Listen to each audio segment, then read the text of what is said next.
All right, guys, I've got some bad news and I've got some good news. The bad news is one of your favorite cars is leaving the Drift Games channel. The good news is a very special one is joining.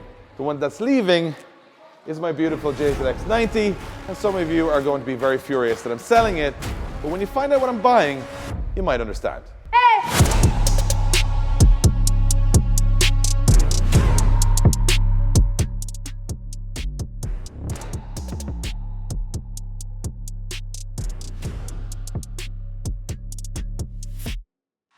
Okay, this is kind of a bittersweet episode because we are losing one of the best cars that's ever been on the channel. This is the JZX 90 that I picked up, which is like a half-finished project in Ebisu in Japan from an Irish guy who was working for Power Vehicles called James.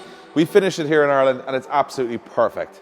The problem is, it's sitting here on the mezzanine and it will be sitting here for another year because in Ireland, due to tax laws and to vehicle registration tax, I've got to wait till this car is 30 years old.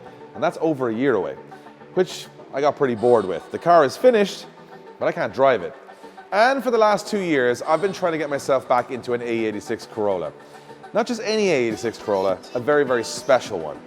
And I know a guy in the UK who has multiple of the craziest AE86s on the planet, and he said he might just sell me one. So we're heading across the water to the UK, to JDM Garage, to check out which car I'm gonna buy, and hopefully you guys can help me decide.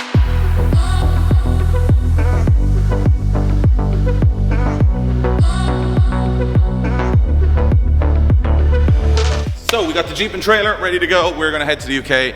We have 3 potential cars, all the same chassis, all 86s, all in the same place. And I have the choice of any one of the 3. So I'm very excited because I kind of like all of them. Now you might be thinking, why do I want a Corolla so bad? And I don't know why every day I come here, I just get this notion that I want another Corolla, I want another 86.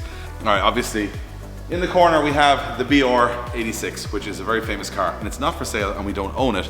And that also drives me mad because I can't really drive it, I can just look at it, and I like looking at it, but I want to drive it, and I can't drive it, so now I'm gonna get one that I can drive. So whichever way you look at this, it's not a short trip. Never is. Living on an island means you're always far away from every other place you want to buy things, but that's not too bad. I mean, let me see, it should be just around the corner, right? Yeah. It's 10 hours. I mean, 10 hours. What's 10 hours between friends? 10 hours? 10 hours of you and Blaine. Hey. Sorry, 10 hours of Josh. Hey. I'm Blaine.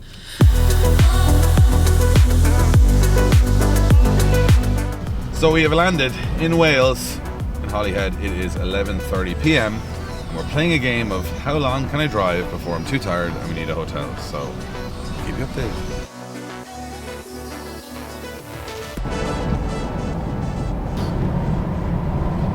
Let's do a couple of miles. Let's get a hotel when we feel tired. Many hotels we've been to, Josh, that wouldn't give us a room? We're on double digits now, we're over 10. Over 10 hotels wouldn't book us in because we were too late for yesterday and too early for today. So it is now 5:13 a.m. We've been driving. We've covered some ground.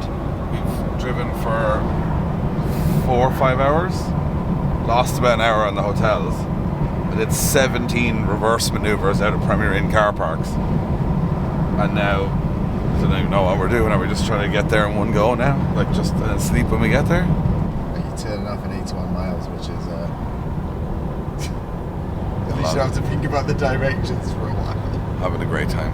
We have mismanaged this trip quite badly. Very badly. And we have only started the trip. In our defense, it was a very late planned trip. Should be in Italy and Drift Masters. Instead, I'm having no sleep in the middle of Bristol or wherever we are. At least the car we're going to see is cool. That might cheer me up when we get there. This might be the worst I've ever looked at a video for Drift Games. I have just lost all enthusiasm.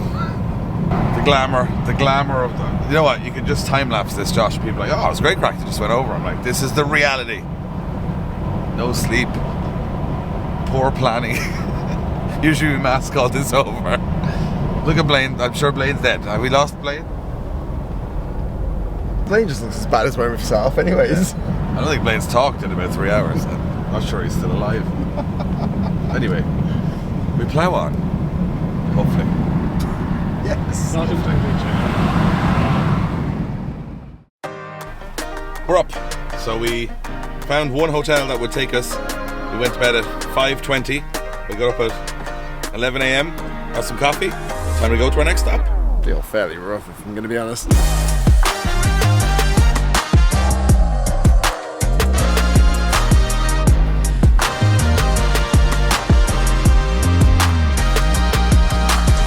We are here. We have finally made it to JDM Garage.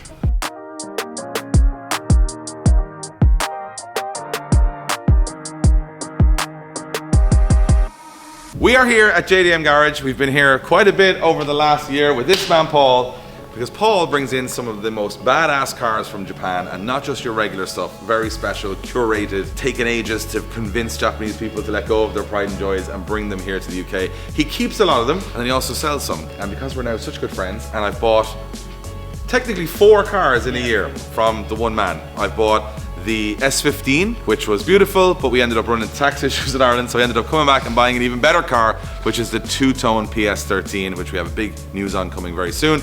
I also bought the R33 Skyline, which was kind of a rough around the edges car, automatic. It's now our Panda R33 car, which you guys love. And then we also bought the RX-7, which probably the most controversial one I bought, where I bought it absolutely perfect and then tore it all apart and did a collaboration with Liberty Walk, which then we were able to make an amazing event in Finland happen where we reveal that car. So everything we've done with you, Paul, has turned out gold so far. So when I wanted to buy a Corolla, I know a guy that has a load of Corollas, and you have a ton of them here. So there's 3 for sale. You can pick whichever one you want, and the viewers are going to help you pick. That's the idea. So I actually can't decide. I've driven over here saying I'm taking one of these cars. They're all pretty much the same price. They're all very my style, but in a different way, and they all have a unique story. So before I go to show you all these cars, I actually want to talk to you about why I want a Corolla so bad and what a Corolla means to me. All right, boys and girls, why am I buying another AE86? And what does the AE86 mean to me? Now, you guys know, my favorite car in the world, even though I have a ton of different ones, is a Silvia. Love Silvias. But my second favorite, if truth be told, would be an AE86 Corolla. Why? Well, it's actually the car I've had the best memories in. So when I was very, very young, a young Dave, even before Facebook Marketplace, if you can imagine a time where that didn't exist, I had a bunch of different AE86s, all street cars, 1.6, 16 valves, loved them, drove them every day. When I was in college, I had a really nice black 11, which I loved. And that was actually the car I took to my first ever track and drift day. So the first time I ever went drifting was in an AE86. Then time went on and I sold some and I bought some and I got different cars. But then I ended up buying a very cool SR20 powered AE86, which became kind of my first pro drift car. And that was the car that I qualified for the first time. It was the car that I won my first trophy for the first time. And it also was a car that I battled the likes of Connor Shanahan and James Dean and different people in this little Corolla, and I absolutely loved it. It was on 15-inch or 16-inch wheels. This was back when you didn't need a ton of grip. And I did the British Drift Championship, Irish Drift Championship, and I actually earned my pro license in the British Drift Championship by finishing, I think, 4th in the Pro-Am Championship in that very car. So you could say that my best memories of drifting were in an AE86 Corolla. Nowadays, nobody uses an AE86 Corolla for drifting because you can't put big wheels on them, and if you do, like Phil Morrison found out, they're pretty sketchy. So I've kind of gone back a few times. I actually won an AE86 in COVID on a raffle, so you could say good memories when I was younger, best memories when I'm drifting, and a great memory of winning a car means that the AE86 has always been something that I wanted to get back into. Now the JZX90 is beautiful, it's amazing, it's 500 horsepower. Why would you want to trade that for a 200 horsepower car? I think it's because I've got a lot of cars that are 500 horsepower and I wanted something that was a bit more track focused, not as precious as the JZX90, had Japanese history of course, but it was something I could rally, like a go-kart that I could just go crazy in. And this was the perfect spec Corolla for that. So that's why I love Corollas, but there's a particular style of Corolla that I like, and that is completely up to personal choice. Some people love a perfectly restored car, just like it came out of the factory for cruising around on a Sunday, with every nut and bolt absolutely perfect. The other style is like the UK style or the rally style, which is really popular in Ireland and the UK, but to me, it's not where I come from. I don't come from a rally background. I come from a drifting background. So I love the JDM drift style. And all 3 of these cars have exactly that. So let's check out the first one. And I'm going to need you guys to pay a lot of attention here on the spec, the style, because I need your help on the side. So this is where it gets tricky because all 3 cars are exactly what I want. A car that can be awesome on track and I can drift it, one that I can bring to shows and look very respectable, and also a little bit rough around the edges with a lot of Japanese history. When I say Japanese history, we've come to the right place. We're not ignoring this. We are going to show you guys this ridiculousness in the next video, so stay tuned for that. But it's time to show you the first car, which might be one of my favorites because it's black, it's loud, it's cool, and it's just awesome to look at.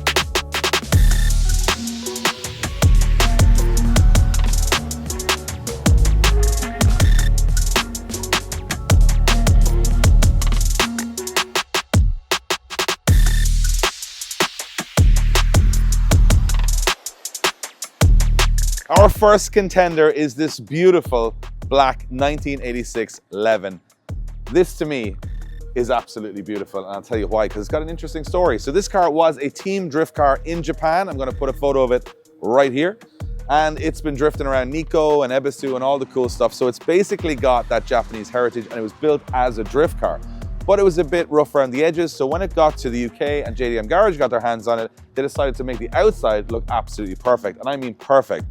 We've got Origin Labo front fenders because there is an angle kit on this car, and also to accommodate these beautiful brand new Equip 03s all around. The full body kit is a run-free front bumper, run-free side skirts, run-free over fenders, a run-free back bumper, and it's got a TRD spoiler on the back.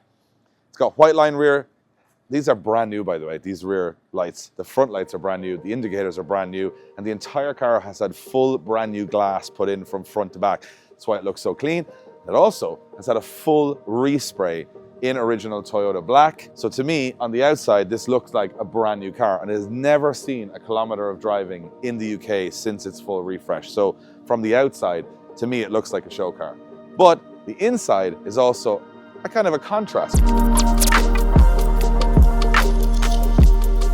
So on the inside, you've got your Defi gauges, you've got your Nardi steering wheel, you've got your Bride bucket seats, you've got a 7-point cage.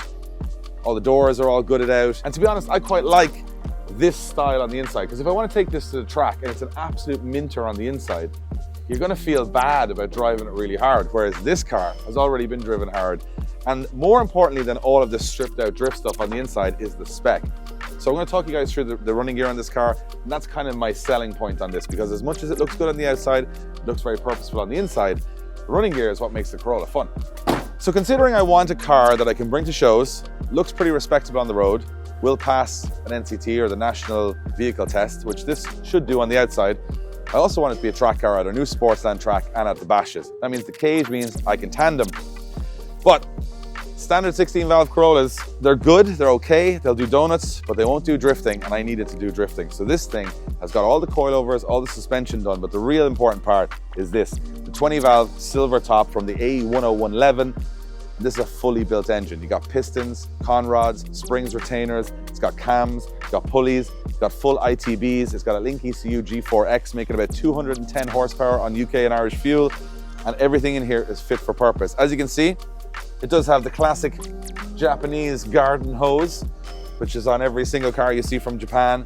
But the fact that it's ITB'd, the fact that it's got a full race manifold, all the heat shielding, uprated rad, oil cooler, it should withstand a lot of abuse on track. In fact, it's got a W58 gearbox, which comes out of the older Supra or the non-turbo Chasers, which means even the gearbox for 210 horsepower is well uprated.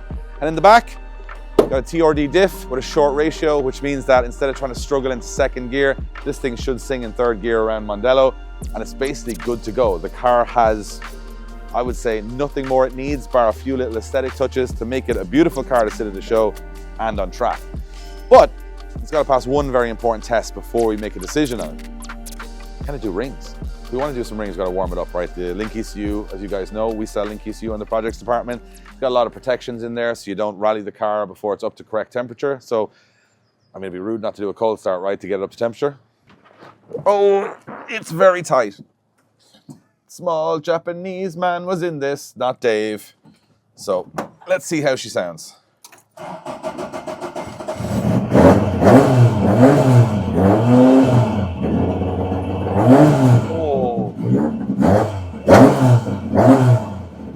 So sharp on the ITBs.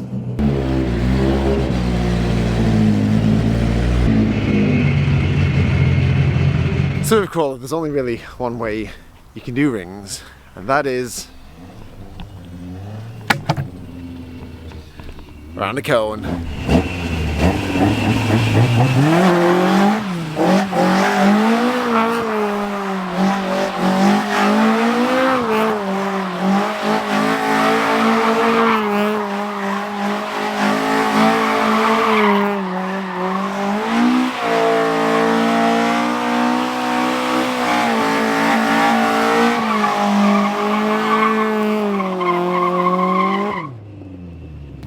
Everything a Corolla needs to do. It's so much fun. Because that's 90% of what the car needs to do. Rings and a burnout. Like, it's so sharp. The ITBs with the link, it's so sharp. It's like instant power. And because you've only 15-inch road tires on the back, like your 195s, feels like you got like 400 horsepower. But like the steering, oh, obviously you have no power steering, so it's raw. Inside you feel like you're in a competition drift car because you got the cage and all the gauges and stuff. But it drives really nice, like the alignment, everything is really good. So I think this one's going to be tough to beat. Got 2 more to go. The bar has been set pretty high.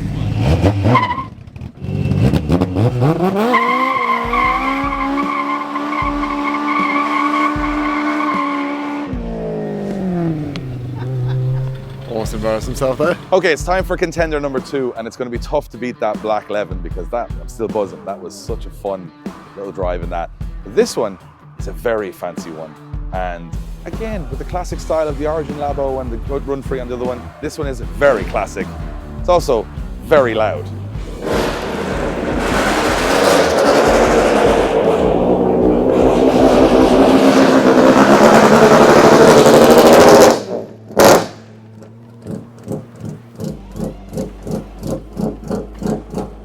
Pretty loud, pretty obnoxious. It's not a bad thing.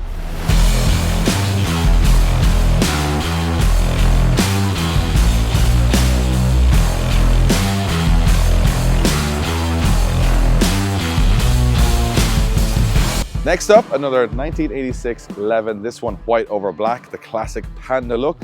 This is a car that I'm actually, well, familiar with many moons ago. Now this is a whole nostalgia journey for me because, let's be honest, getting rid of a JZX 90 that has 500 horsepower to go back to a Corolla is nothing but nostalgia, and that's what I want. And this, I think, was one of the first cars that I ever did a blog on before even vlogs existed. That's making me feel very old. But me and my friend Paddy Mackin had a vlog called Good Luggage, and this car was actually in Ireland at WKD Imports because it was imported from Andy and Power Vehicles many years ago as a very, very fancy supercharged 1.6. It then went to Paul Toomey in Ireland, it got some wiring done, and it ended up back here at JDM Garage where Paul's wife was turning it into her perfect Corolla. So this is a pretty car, let's be honest. So inside, this is more along the lines of a restoration. So as you can see, it's got its bucket seat, it's got its narrowty, but everything else is quite intact. It's got a little bit of raciness to it, but it's more of a reserved street car. That's exactly what this car is all about, being kind of a road car. And it does have a cage, the back is stripped out, and I do like the white over black look. It's on Equip 03, so the wheels are the same on the first 2 cars. Everything on the outside is factory aero, factory skirts, factory back bumper, TRD spoiler. And the front bumper, which I think you need on these to make them look a little bit more drifty or JDM or purposeful, is a good line front bumper. I think the car looks very nice as it is. This is, I would say, of the 3 cars that we're going to see today, probably the cleanest. That could also be a problem, but when I say clean, you gotta see under the engine bay.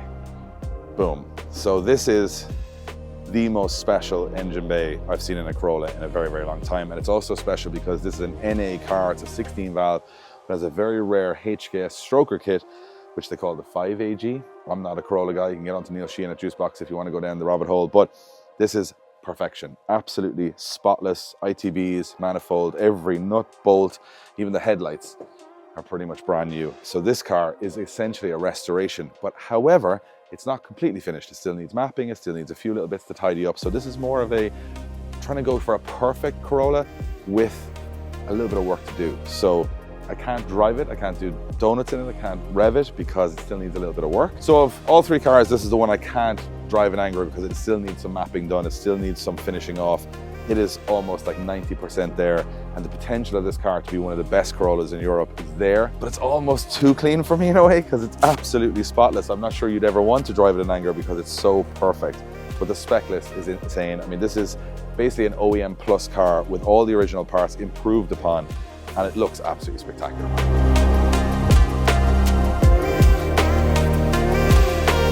So 2 very different, incredible Corollas so far, but we got a third contender, and this thing is insane.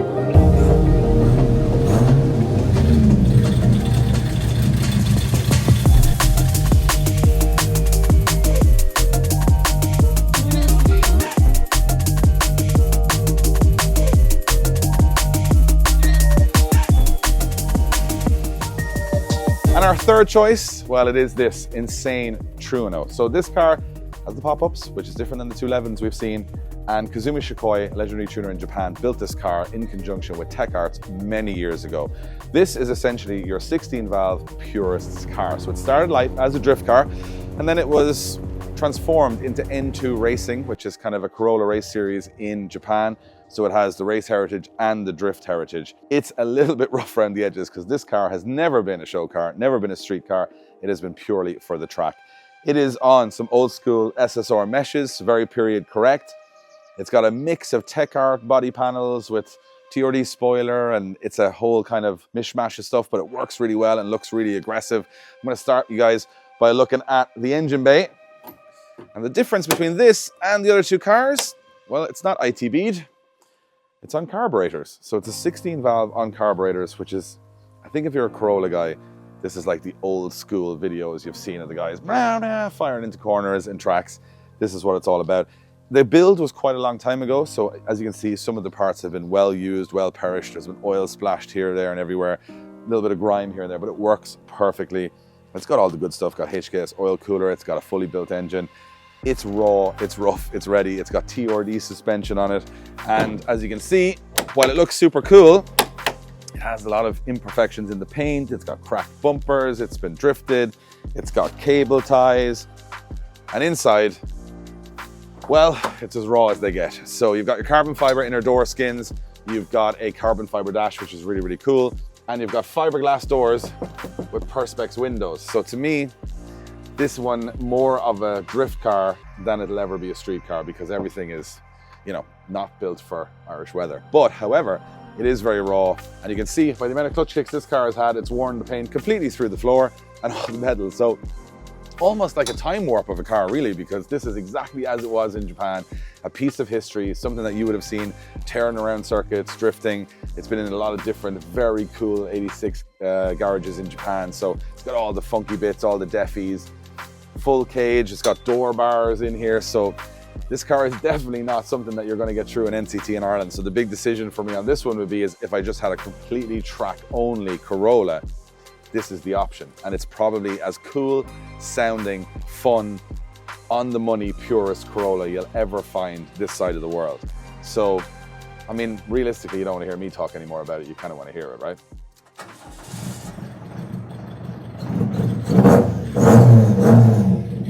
That's savage.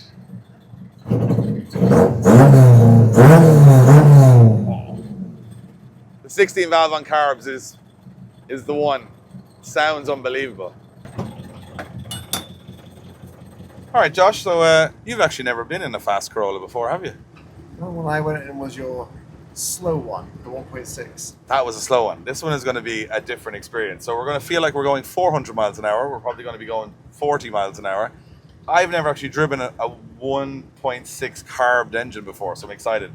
So we've got a country lane, we got a cone. Let's go have some fun. Hey! You gotta do the heel toe thing. And I got no power steering, so that's welcome to Corolla life.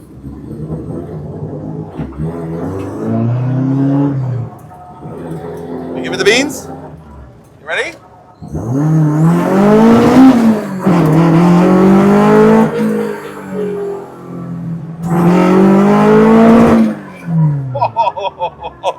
The vibrations in the car go through you.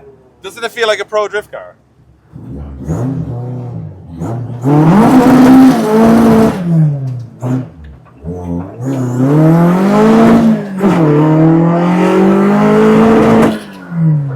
It's a really short gear ratio. All Corollas have it because they have no power. So everything has to be up the revs. Sounds unbelievable though, doesn't it? Like it revs to like nearly 9,000. Alright, we need to get some outside shots of these rings. So I think this thing revs to 8.5 or 9, so it's gonna sound pretty good from the outside.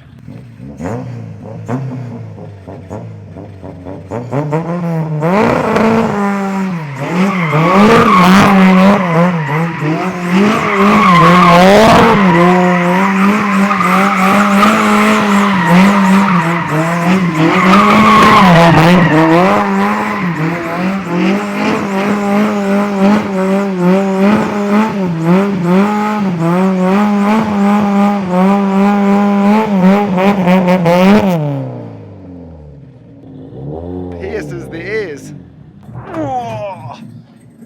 Whew, this thing is not pretending to be a road car. This is a drift car. That's all it is.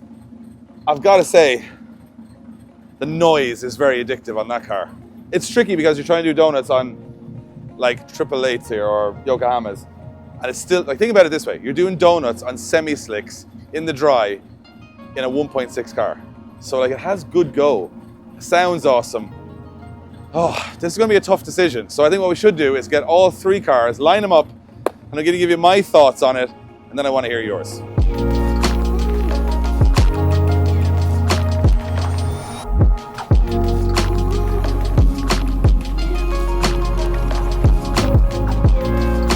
Okay, so we got all 3 cars lined up, and regardless, what a sight.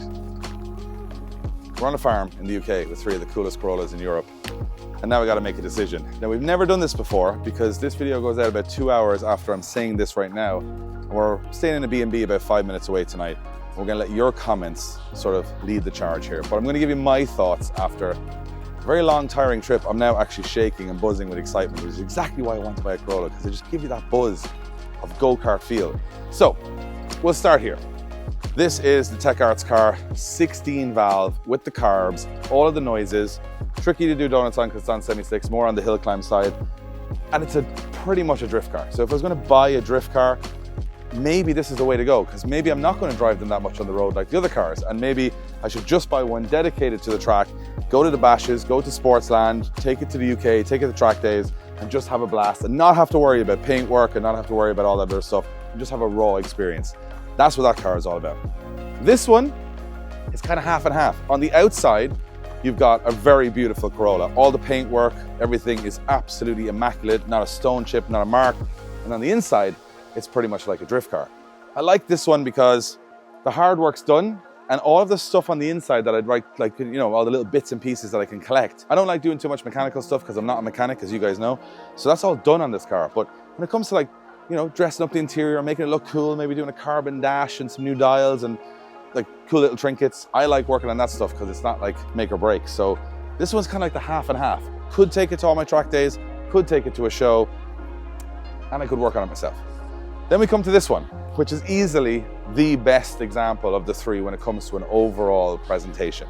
Has all the rare bits, has all the beautiful paintwork, inside and out is absolutely immaculate. This is probably the best car of the 3, but it has one issue.